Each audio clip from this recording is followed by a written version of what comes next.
Hi, welcome to Sleeper Tactical. I'm David Sleeper, and I'm here to answer the question, what should you look for in a knife? I'm talking to you. I've got a selection of knives here, mostly as examples. The first thing you need to ask is, what are you trying to accomplish? If you're looking for purely self-defense, that's one thing.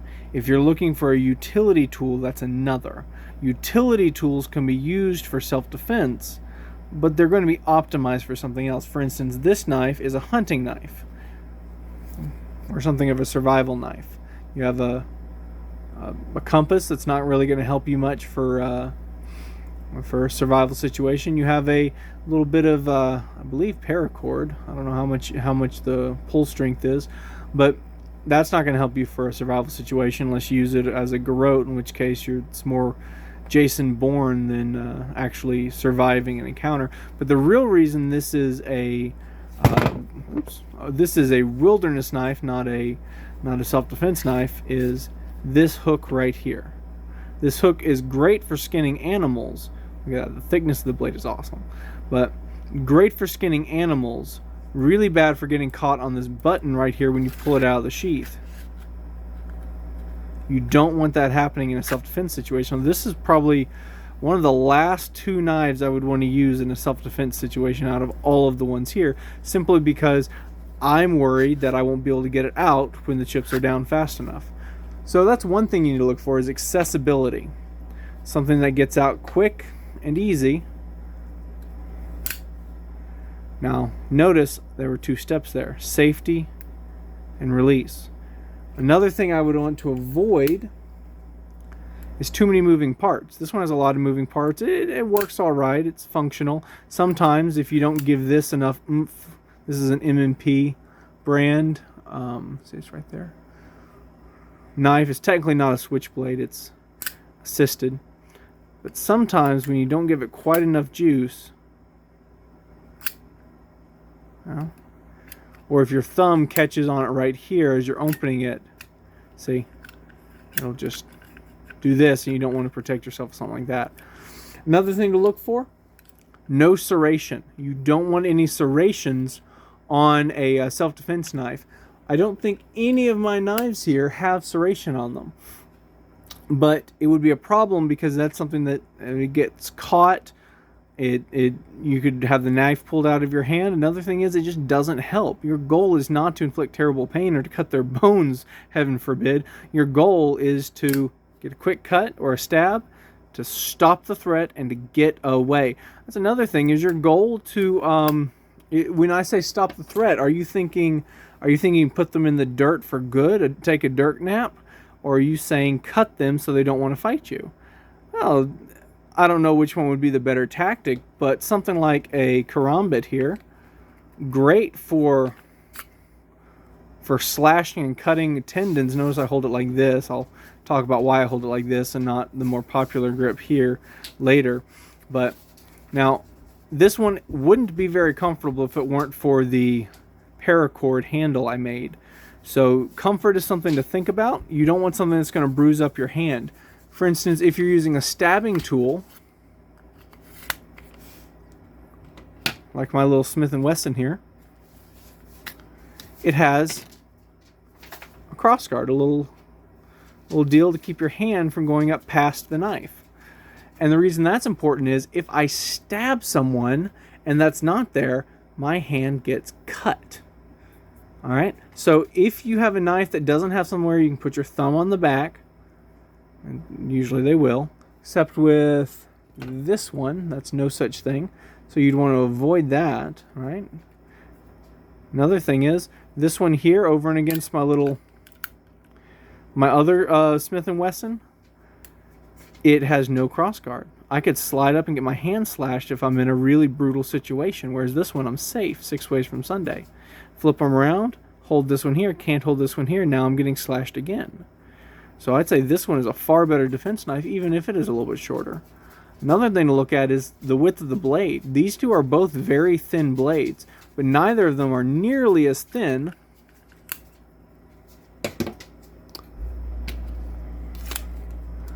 as are little knife here that's the size of 3 credit cards and fits in your wallet. Definitely a cool tool to have. I recommend it, but certainly not your go-to. This is something that you would have in a situation where you wouldn't otherwise have a knife, or whatever that situation may be. It folds. Yeah, the fold can break easily. I don't consider this a super good handle. There's a little bit of a stop to keep me from getting cut, but not much. But look how thin that blade is. It's so thin. I don't trust that to not break. This is a risky knife here, not just because it can pop open real quick. Definitely not a first choice, but avoid too thin of a blade. It breaks easily and it's not going to be a very reliable defense tool. Which leads me into, you want it to be generally pretty sturdy. This, I think it's a mossy oaks. Okay, clicks out fine. Look at this. Yeah, a little bit of a tooling to tighten it would be fine, but I dropped this one. Okay, I threw it. I was practicing throwing knives, but this hit the ground one time and it's wobbly.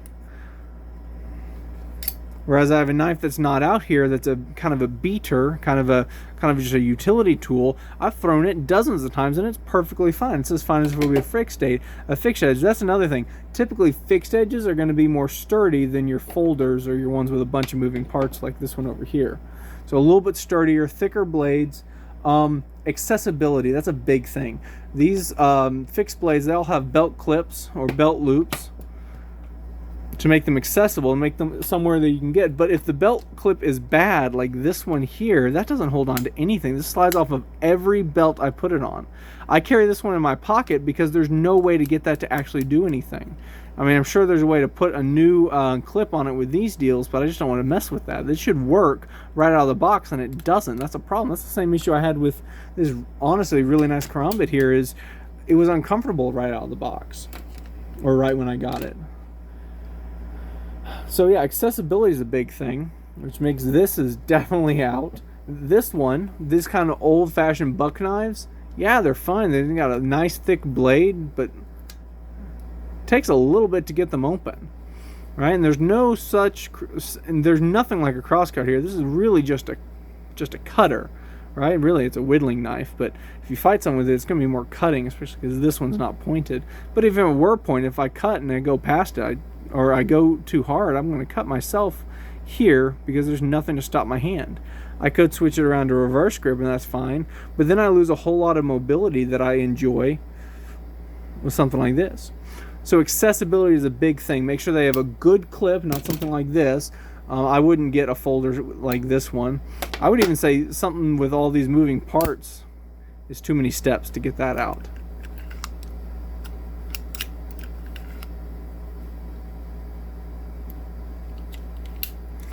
But something like this, spring assisted, again, get something sturdy. This one broke pretty quickly. Just needs some fixing, a new bolt in it. Oh yeah, cheap knives. Don't get one that's cheap. This is not a name brand knife. This is like a dollar store knife, not a dollar store knife. This is a gas station knife, right? I get this. It works fine for a couple weeks. It's a really cool blade. I love this blade. I mean, this is really neat.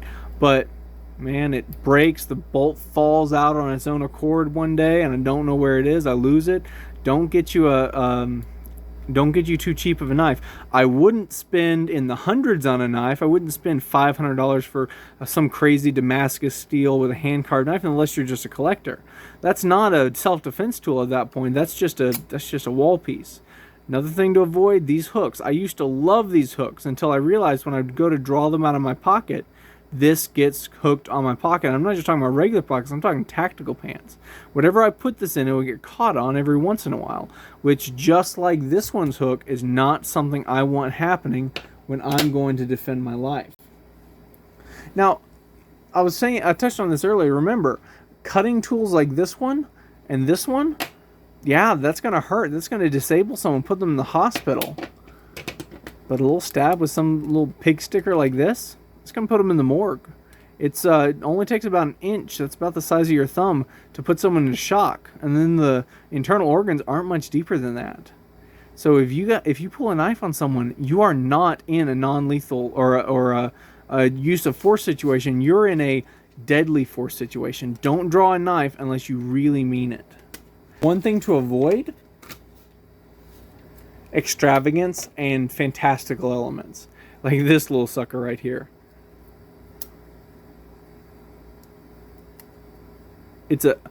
Someone saw this and they said that is the stupidest knife I've ever seen. And yeah, it's stupid.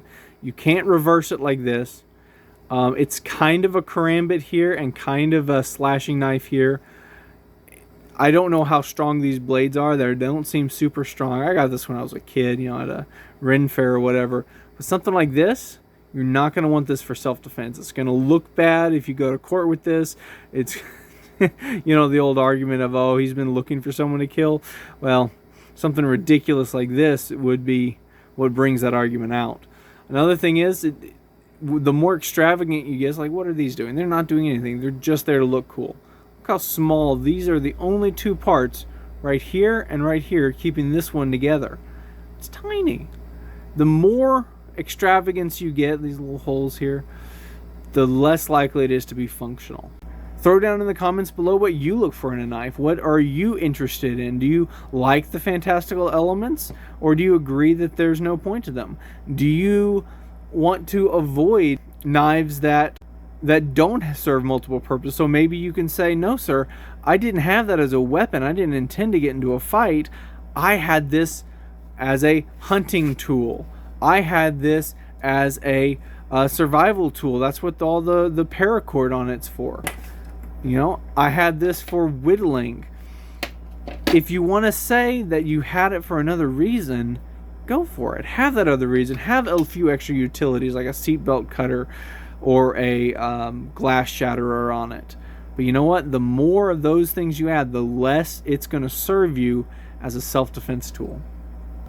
Because it's taking away options that you would have either had and adding liabilities like this getting caught on your pocket that you wouldn't have had. You just bear that in mind when you go to buy your next knife and choose which one to carry. Hey, thanks for watching. Like and subscribe for more of what's coming out daily from O Sleeper Tactical. If you have a question about fighting or martial arts, throw it down in the comment section and you might see it answered in a future video. For more of what you just finished watching, check the description for links to related content.